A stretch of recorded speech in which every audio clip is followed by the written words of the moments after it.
সংগঠনের আদর্শ পরিপন্থী কর্মকাণ্ডের প্রেক্ষাপটে জাতীয়তাবাদী যুবদল কেন্দ্রীয় নির্বাহী কমিটি কর্তৃক ইতোমধ্যে সারা দেশে প্রায় ৬০ জনের মতো যুবদল নেতৃবৃন্দকে শোকজ এবং প্রায় ১৪০ জনের মতো নেতৃবৃন্দকে বহিষ্কার করা হয়েছে।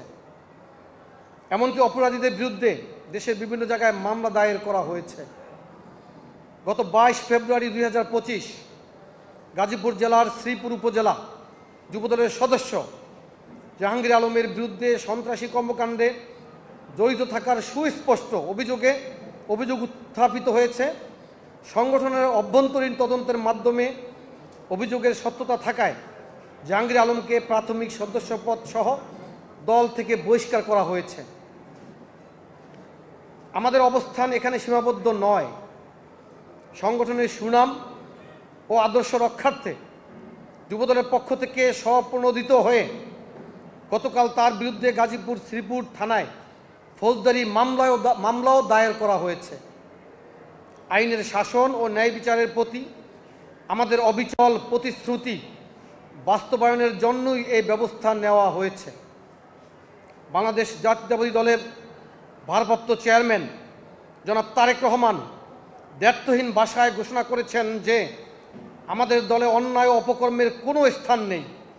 অন্য দল যেখানে দুর্নীতিবাজ ও সন্ত্রাসীদের রক্ষা করে, বিএনপি সেখানে স্বচ্ছতা ও জবাবদিহিতার দৃষ্টান্ত স্থাপন করেছে।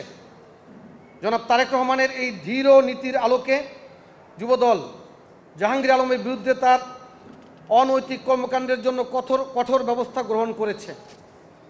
জাতীয়তাবাদী যুবদল সুস্পষ্টভাবে জানিয়ে দিতে চায় যে কোনো ব্যক্তি বা গোষ্ঠী সংগঠনের নাম ব্যবহার করে বেআইনি কর্মকাণ্ড চালানোর সুযোগ পাবে না। ভবিষ্যতে যাতে কেউ সংগঠনের সুনাম ক্ষুণ্ণ করতে না পারে সেজন্য জাতীয়তাবাদী যুবদল কঠোর নীতি গ্রহণ করবে।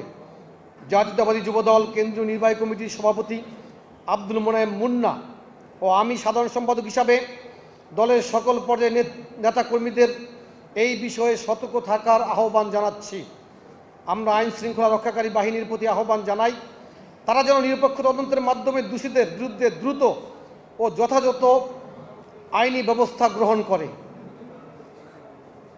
আপনারা যারা সংবাদ মাধ্যমে সত্য ন্যায়ের পক্ষে দাঁড়িয়ে আমাদের বার্তাকে জনগণের কাছে পৌঁছে দিচ্ছেন, আপনাদের প্রতি আমাদের আন্তরিক কৃতজ্ঞতা। আশা করি আপনারা আগামীতেও গণতন্ত্র ও ন্যায় বিচারের স্বার্থে যথাযথ দায়িত্ব পালন করবেন।